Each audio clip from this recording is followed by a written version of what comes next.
Welcome to Europe Direct Curaçao, where the Caribbean breeze meets the European insight. In each episode, we dive into the stories, policies, and people shaping the relationship between Curaçao and the European Union. From cultural exchanges and youth opportunities to climate action and digital innovation, we're here to connect the dots, break down Brussels, and bring Europe closer to home. We're your hosts, Noé, Jore, and Hakan and Dahl. And whether you're a student, policymaker, or just curious about what the EU means for Curaçao, then this podcast is for you. So let's get started. So today's topic is gender equality, and we're lucky enough to interview Miss Lavinia Ruscigni, a major actor in the world of gender equality in the Caribbean. Before we watch the interview, here's a little bit more about her incredible journey. She was born in Italy, and she's now based in Martinique. She's dedicated her career to creating inclusive pathways for underrepresented communities.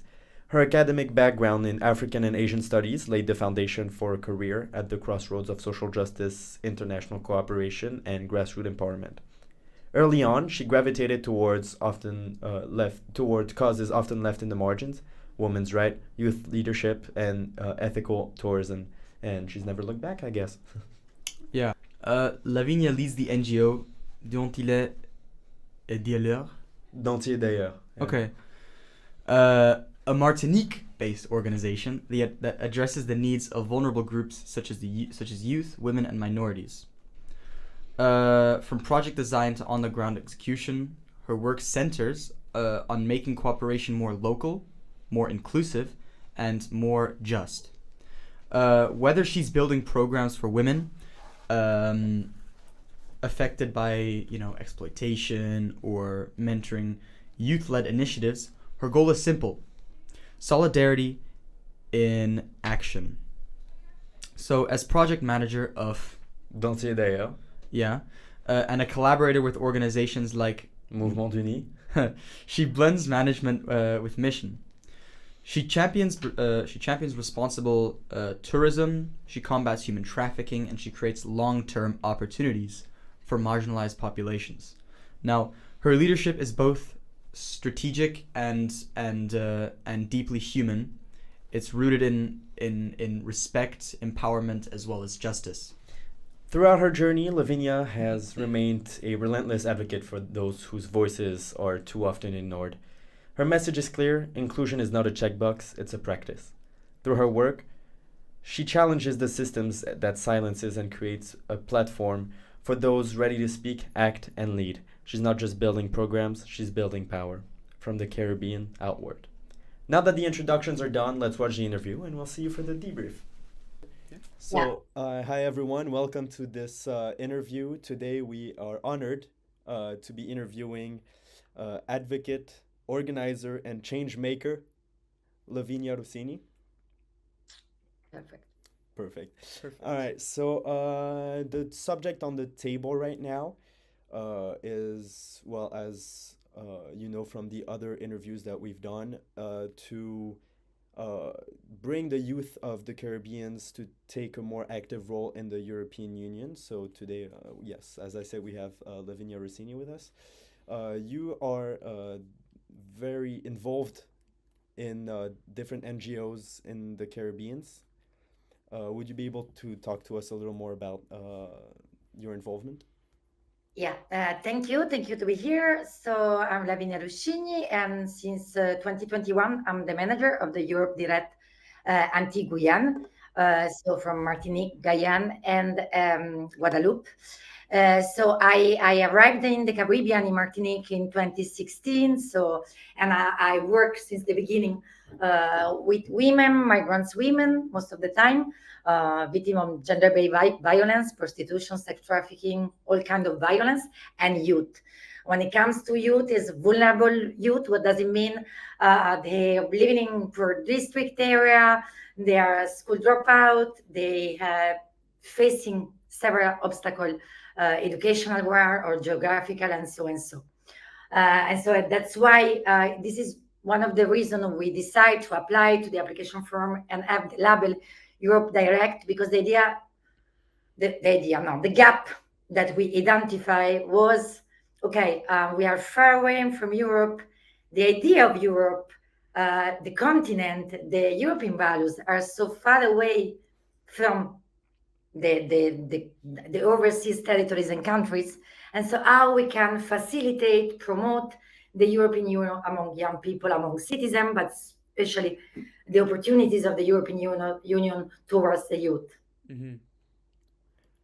All right. Well, that's very interesting, and that very much aligns with the podcast that we're doing here. So that's great. Another question. So we've seen online on your LinkedIn account that you work with Mouvement d'Uni, Yeah. in yeah, so in Martinique, and well, I personally find that like very inspiring. But that brought up a question actually to go back to the subject of the European Union. Do you feel like the subjects and the well the fights that you fight really are being supported by Europe and the European Union at all? Um, as a project manager, we use the European programs and fund since the beginning. Doesn't matter which one, it depends according to the topics, but we are working with Erasmus Plus. We are working with SERV program. We are working with AMIF, which is a migrants and asylum seeker. We are really using, let's say, the different programs that the European Union has. So in that way, of course, I need the European Union, and I think she's starting to support organization to develop projects and to support the development of skill and competencies, to fighting against racism, to promote gender equality. I'm specialized in gender equality. So yes, I cannot say that. I mean, we will not be the same without the European Union. That's for sure. I have to be honest. And if I go back to my accountancy, of course, the European Union with all the programs are my first donors. So yes, it's important. Then let's say this is technical. I mean, I'm talking about funds, program, policies, but when you're talking about the values of the European Union, the spirits of, I mean, the how you can, the attitude that you have, what the idea of European Union when we decide after the World War II to have this stop to have the fighting each other, but to build it up together. And no, um, uh, the European Union is far away. In Brussels, all the big cities are very far away from the island. Doesn't matter if it's Curaçao or San Martin or Martinique or Guadeloupe, is the same more or less. Um, because we are very small and it's a few population here, so the European Union tried to do something to take in account also our island and our needs, but for sure it's not the same being the continent, that's for sure. But then, how well do certain instruments that the EU have against fighting trafficking, for example, um, like the EU anti-trafficking directive, how well do those translate into working in Martinique, or for example? It depends. Martinique, because it's part of the European Union, we don't have all the program. We have some programs which are more linked to training, in our skilling competencies, produce like toolkit, educational items, and so on. To work in cooperation development, we use other programs, and not in Martinique, but in the CARICOM area. I work mainly in Suriname, Santo Domingo, and so on. So in that case, we use the Europe Aid program, which is like the USA was, the Japan cooperation, and so on. So it's one of the way the European Union, as a political entity, decide to support the cooperation development. Then we have some adaptation to the strategic programs of the European Union, because we do a lot of advocacy and lobby, explain that the situation in the island is not the same as the situation in the continent. So we have some extra cost. For example, it's very expensive eating here, but I mean, have a sandwich is expensive. Traveling among the different islands, it's very expensive. to arrive in Curaçao, I need more or less 800 euros. I mean, yeah, it's crazy because I have to go in Saint-Martin, so Guadeloupe, Saint-Martin, then Saint-Martin, back to Curaçao. There's a lot of taxis, a lot of different currency, so it's very complicated. So the European Union did it at first, and they have tried to adapt some programs. This is the way how we can use the European programs. There is another issue, according to me, but I think I don't know about Curaçao, Aruba. I don't know, but probably I think it's the same. We don't have when the money comes in the island. Some program the authority is in Martinique, but we don't have like staff that is able to deal with the program, so they don't know how to use the money, they don't know how to fill the form. Some application form are quite difficult, of course, technical and so on. So we have both. From one side, sometimes the European Union doesn't have the program are not so, I mean, doesn't fit our needs. This is one thing. And on the other hand, we have few people here, and most of them that are skilled, they went away. So even when we have the money and the programs, we don't have stuff that People, is yeah. able to do. Yeah. Okay, just taking a little break from the European Union, is there like any youth associations, including your own, that is actively taking a part to fix those gender equality problems, or to like take a stand for important like subjects, according to you, of course? Yeah, if I took I'm a feminist, I'm a radical feminist. So if I see from the from the point of gender equality, yes. When I arrived here 10 years ago, more or less, I found activists from the 70s. So people that have 71, 70, this kind of activism. So, and still we have, at least we have four, not big organization, but from the roots, really, organization, grassroots organization that are standing up against patriarchy in a general way. And yes, I can say that we are supporting each other, we are working each other. It's not so easy, but those which could be different from, for example, my organization, we are we are technical, so we know how to use the European program. So we're still feminists, we're still in the field, but we take back the money and we use the program. This is slightly different, but I mean, to be honest, I really found people that were aware that fighting back, they are in protest, that in the streets, that are I mean, they discuss with politicians. So I can see a active civil society on this point of view. Then another thing could be complicated, of course, but in Martinique, it's not the same in Guadeloupe, for example. So it depends really. Each island has its own history too, which is particular, even if ours is very small compare the continent and other countries. Oh, well, I have a little bit of a more personal question for you, if that's all right. Mhm, So I saw that you are French Italian, if I'm not mhm. mistaken. I'm Italian, and then I took a passport, a French passport. Okay, all right. Well, what actually led you to the Caribbean? Yeah, it's a good question. In 2014, I was in a meeting and a seminar in Istanbul, a European seminar in Istanbul. It was promoted by Salto, which is an organization, Okay. and the topic was gender equality. And I was sharing the room because I was the French participant with a now is a colleague, but at the time with a girl, and she was coming from Guadeloupe. Okay. And from that point, 2024, 2014, sorry, I discovered the French West Indies and all the difficulties and everything that was so different from the continent. And so I decided to move in 2016.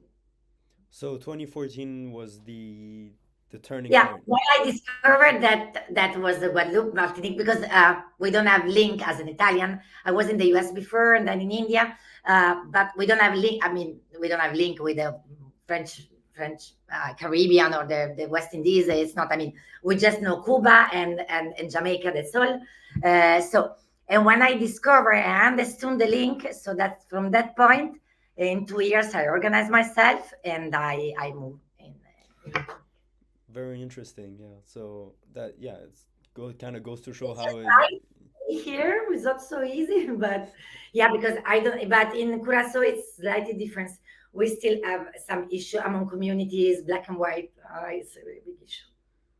Okay. Well, Uh, I guess now bringing the light towards more like more about like EU health and social funds. Do you see any room for partnerships between EU institutions and, for example, local NGOs in the French territories like Martinique, for example? At this stage, for the big problems like health and so on, normally is the states or the region that are in charge of it, like CTM in Martinique, and it doesn't work because No. people don't know how to use it. Ah. It's most of the time, no, there's a lot of corruption, that's for sure, in Italy too. So, but this is all over. It's not we are discovering nothing, but a lack of skill and competence is what I saw because we got in November last year we got like an inquiry, a group of experts coming from Brussels and Paris to understand why we don't use the European money. And when they did some interviews and so, and the explanation was easy. We don't have people that are able to. Full stop. Plus Mm. corruption, yeah, I see.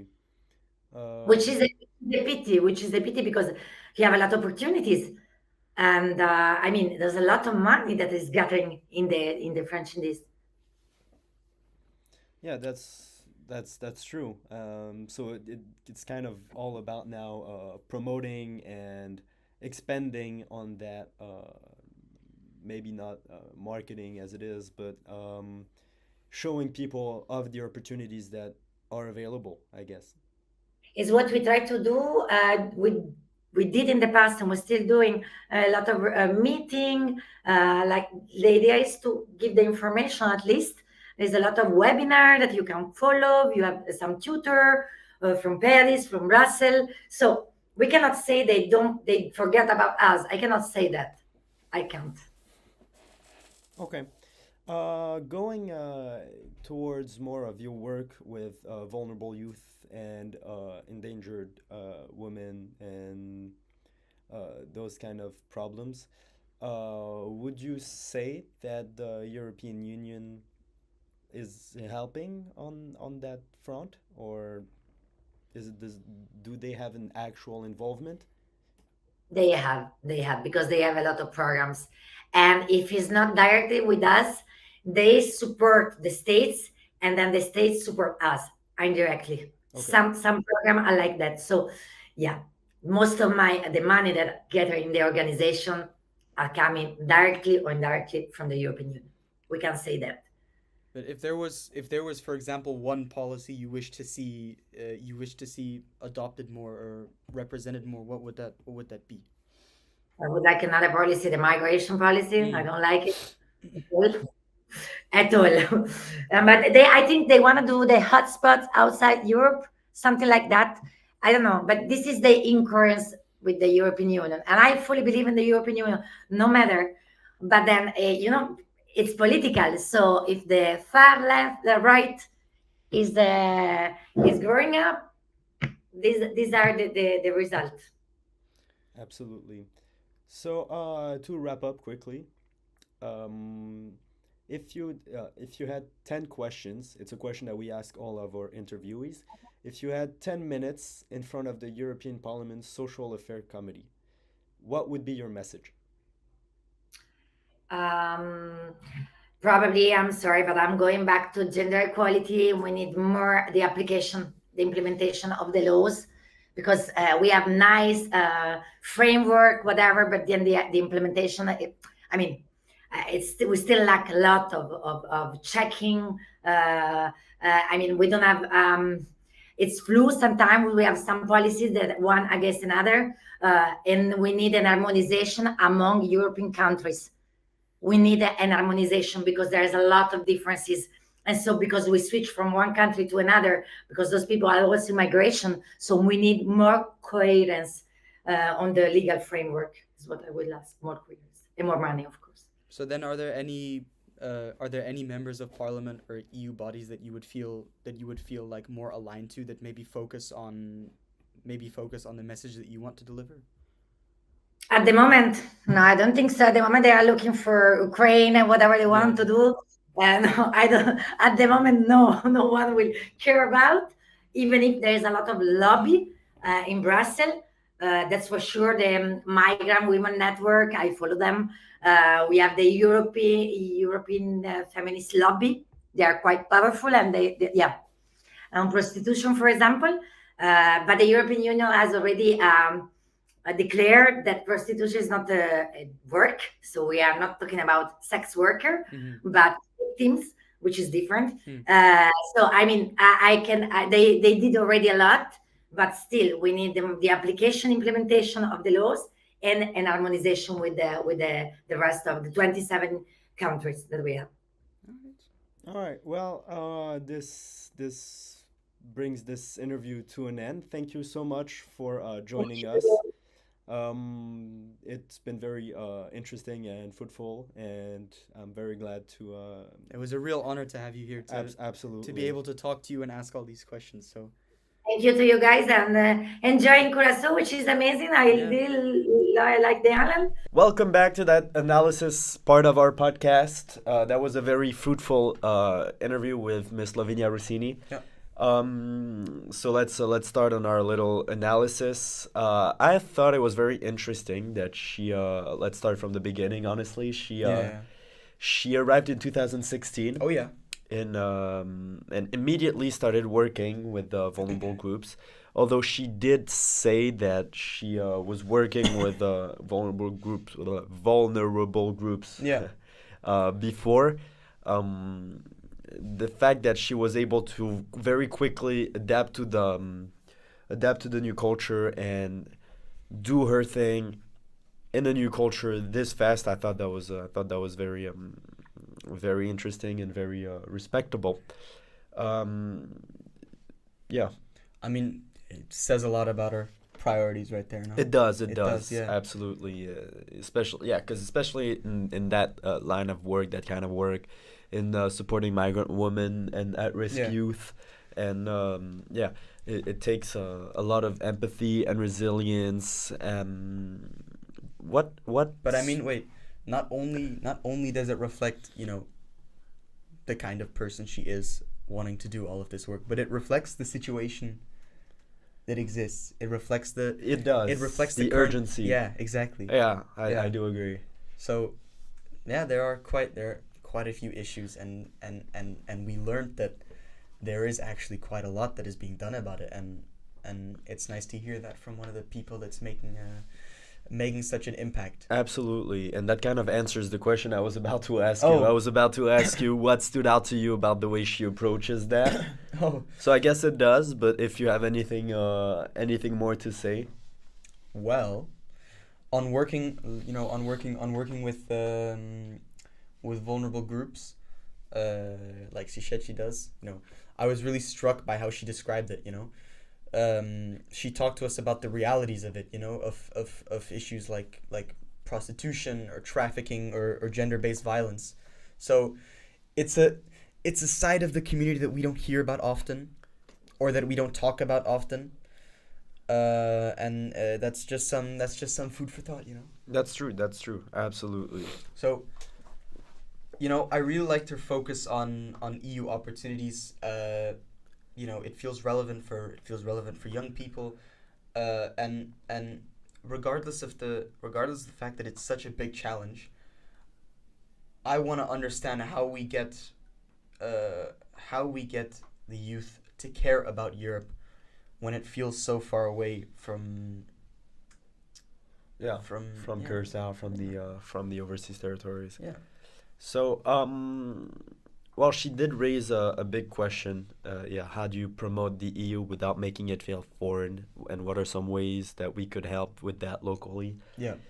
And it is true that I guess it is part of the founding principles of the Europe Direct organizations, is that The EU does offer some programs, many Yeah. programs, but as I said, they're not like the concerned parties are not really able to use those programs because apply them? yeah, to apply them. Yeah. And I guess organizations like Europe Direct and labels like Europe Direct and our organization Europe Yeah. Direct Curaçao is trying to take more of an active part in Yeah. applying those solutions. For sure. In sending help, not in a kind of damsel in distress way, but Yeah. in a there is some solutions available, and it's hard because of the distance and because of the different Yeah. cultures to adapt.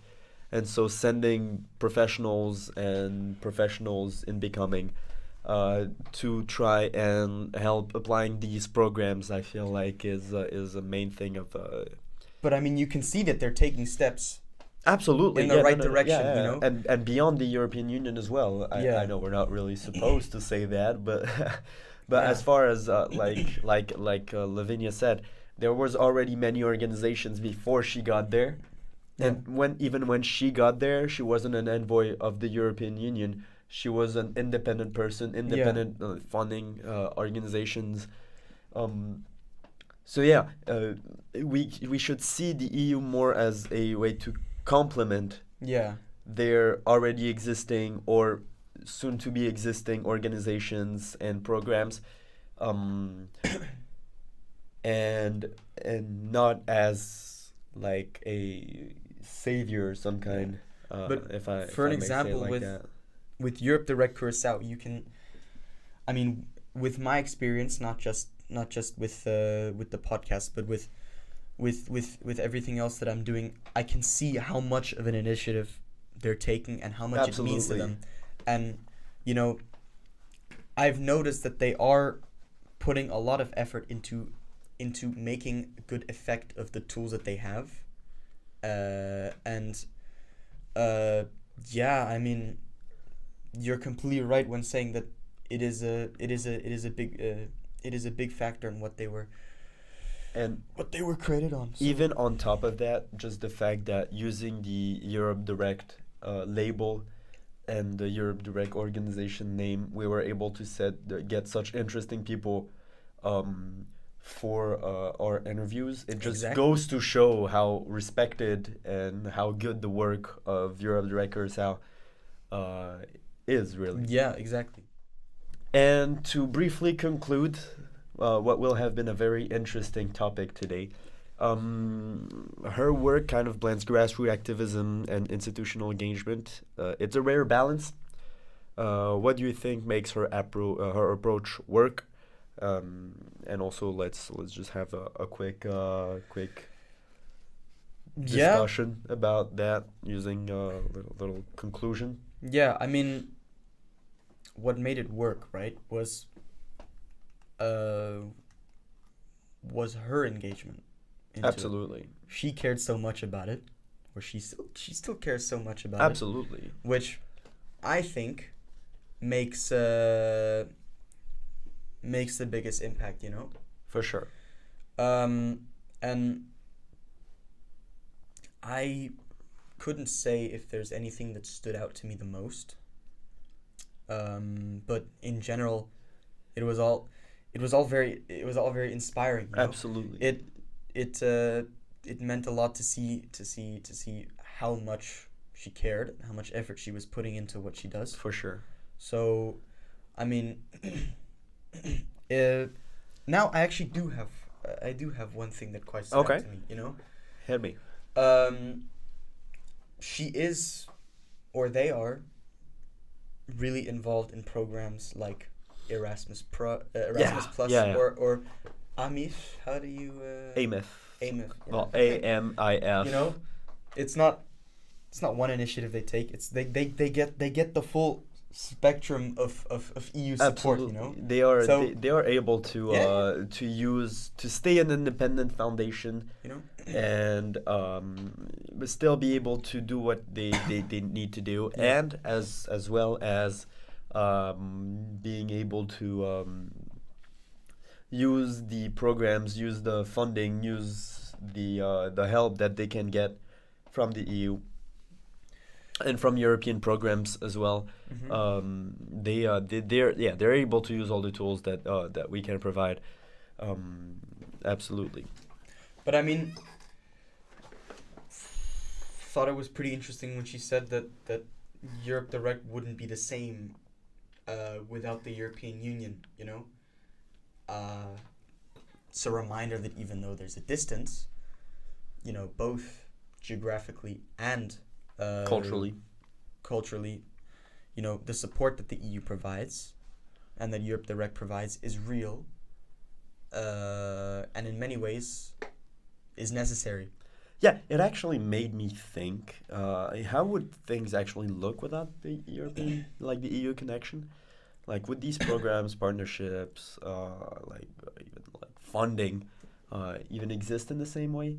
And I actually did come up with a little bit of an answer for that. Yeah, I feel like the organizations were already there. Okay. That's true that the organizations were already there, but using the European programs is a lot like it's a boost.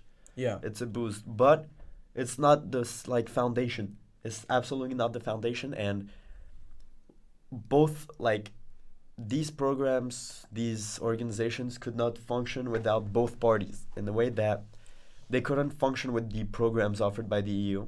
Yeah. Most likely, but they couldn't function without that sheer will and that local organization and that these people that even before receiving funding from the EU and programs from the EU did their thing, started something and inspired people. I feel like that's what inspired me most. It's beyond the EU cooperation. Yeah. If I can Yeah, say it like but that. I mean, at the same time, she mentioned that the values of the EU and the Caribbean are just different, right? They are, you know, but not necessarily. It's mutually exclusive.